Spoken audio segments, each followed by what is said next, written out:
उससे बहुत नफरत करता था। मुझे शर्मिंदगी महसूस होती थी। हर कोई, मेरे फ्रेंड्स, मेरे पड़ोसी मुझे हमेशा ताना मारते थे। मेरी माँ जूना बाजार में एक छोटा सा दुकान चलाती थी। उसने बेचने के लिए छोटी छोटी घास फूस इकट्ठा की थी, जो उससे हमें पैसा मिलता था। हमारे डेली नीड्स उससे पूरी नहीं होती थी। ये उन दिनों की बात है जब मैं प्राइमरी स्कूल में था। आज भी मुझे याद है, एक दिन मैं अपने फ्रेंड्स के साथ में, कुछ स्कूल के फ्रेंड थे, उनके साथ में मैं खेत में गया था और अचानक से वहाँ पे मेरी मॉम आ गई। माँ की एक ही आँख देख के सब वहाँ पे हंसने लगे और मैंने गुस्से से उसकी तरफ देखा और वहाँ से भाग के चला गया। अगले दिन स्कूल में मेरे सब दोस्त जो थे वो मुझे चिढ़ाने लगे, मुझे ताना मारने लगे। तेरी माँ की एक ही आँख है। मेरा मन बहुत ऐसा चिड़चिड़ा हो गया था। मैं चाहता था कि मेरी माँ इस दुनिया से गायब हो जाए। मैंने अपनी माँ से कहा, माँ, आपके पास दूसरी आँख क्यों नहीं है? केवल मुझे हंसी का पात्र बनाने जा रहे हो, मगर तुम क्यों नहीं जाती? क्यों नहीं तुम मर जाती? मेरी माँ ने कोई जवाब नहीं दिया। मुझे थोड़ा सा बुरा फील हुआ, लेकिन साथ ही ये सोचकर अच्छा लगा कि मैंने वो कह दिया जो मेरे मन में कई दिनों से चल रहा था। शायद ऐसा इसलिए हो क्योंकि मेरी माँ ने मुझे सज़ा नहीं दी थी, लेकिन मुझे लगा थोड़ा सा बुरा फील होने के बावजूद भी मुझे ये फील नहीं हुआ कि मैंने उससे कुछ ज़्यादा ही हर्ट किया होगा। उस रात मैं उठा, रसोई में एक गिलास पानी पीने के लिए गया। मेरी माँ वहाँ रो रही थी, इतनी खामोशी से मानो उसे डर था कि मैं जग ना जाऊँ। मैं उसकी तरफ देखा, वो एक ही आँख से आंसू बहा रही थी और मैं मुड़ गया। मैंने तब ठान लिया कि मैं अच्छे से पढ़ाई करूँगा और इस घर को, अपनी माँ को छोड़ के कहीं दूर चला जाऊँगा। मैंने वास्तव में हार्ड स्टडी की। मैंने अपनी माँ को छोड़ दिया और बड़े शहर आ गया स्टडी के लिए। और पूरे आत्मविश्वास के साथ में, पूरे कॉन्फिडेंस के साथ में मैंने यूनिवर्सिटी में दाखिला लिया। मैंने शादी की, मैंने अपना एक घर खरीदा, फिर मेरे बच्चे भी हुए। अब मैं एक सक्सेसफुल मैन की तरह खुशी से जी रहा हूँ। मुझे यहाँ अच्छा लगता है क्योंकि यहाँ ऐसी कोई जगह नहीं है जहाँ मेरी माँ दिखती हो। यह खुशी और बड़ी होती जा रही थी। कोई अनएक्सपेक्टेडली मुझसे मिलने आया। ये कौन है? मेरी माँ थी। अभी भी उसकी एक ही आँख थी। ऐसा लगा जैसे पूरा आसमान मुझ पर टूट गया। मेरी माँ की आँख से डरकर मेरी छोटी बच्ची भाग गई। मैंने उससे पूछा, तुम कौन हो? मैं आपको नहीं जानता। मानो मैंने जैसे वास्तविक में बनाने की कोशिश की, एक रियलिटी बनाने की मैंने कोशिश की वहाँ पे। मैं उस पर चिल्लाया, तुम्हारी हिम्मत कैसे हुई मेरे घर आने की और मेरी बेटी को डराने की? अब यहाँ से चले जाओ। और इस पर मेरी माँ ने धीरे से उत्तर दिया, मुझे माफ़ करना बेटा, हो सकता है मुझे गलत पता मिल गया हो। और वो गायब हो गई। चलो शुक्र है वो मुझे नहीं पहचानती। मुझे काफ़ी राहत मिली।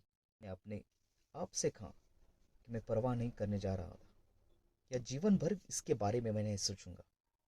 तब मानो जैसे मुझे राहत लहर लो दौड़ गई। मानो मुझे में राहत की लहर दौड़ गई।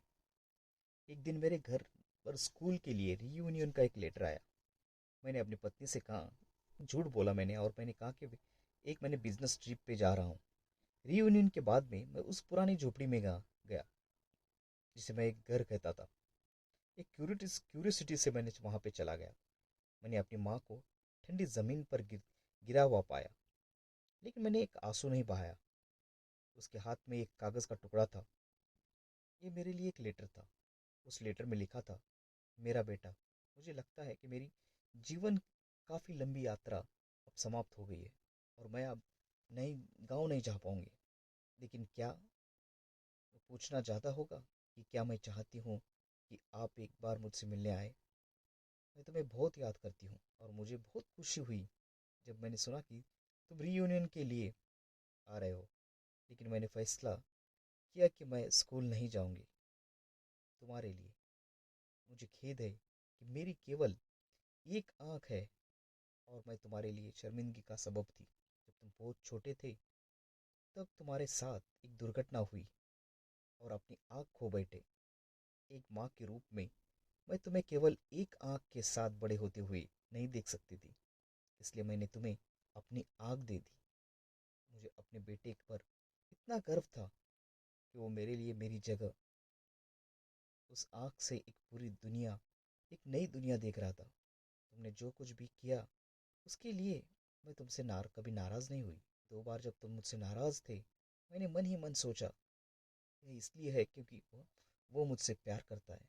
मुझे वह समय याद आता है जब तुम अभी भी मेरे आसपास जवान थे। मैं तुम्हें बहुत याद करती हूँ। मुझे तुमसे प्यार है। तू मेरे लिए सब कुछ है। वो लेटर पढ़कर मानो जैसे मेरी दुनिया बिखर गई। मैं उस व्यक्ति से नफरत करता था जो केवल मेरे लिए जीती थी। मैं अपनी माँ के लिए रोया। मुझे किसी भी तरह से पता नहीं था वो मेरे बुरे बर्ताव के लिए, बुरे कर्मों के लिए मुझे क्या सज़ा मिलेगी।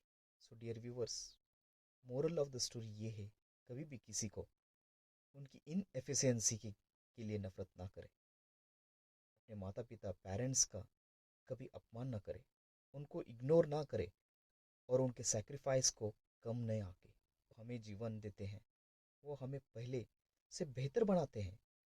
वो देते हैं और पहले से कहीं बेहतर देने की कोशिश करते हैं। वो ड्रीम्स में भी कभी नहीं सोचते कि अपने बच्चों को बुरा हो, अपने बच्चों का अनहेल्दी रहे।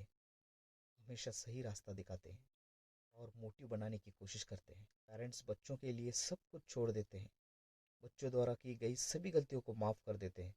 उन्होंने बच्चों के लिए जो किया है उसका बदला चुकाने का कोई तरीका नहीं है।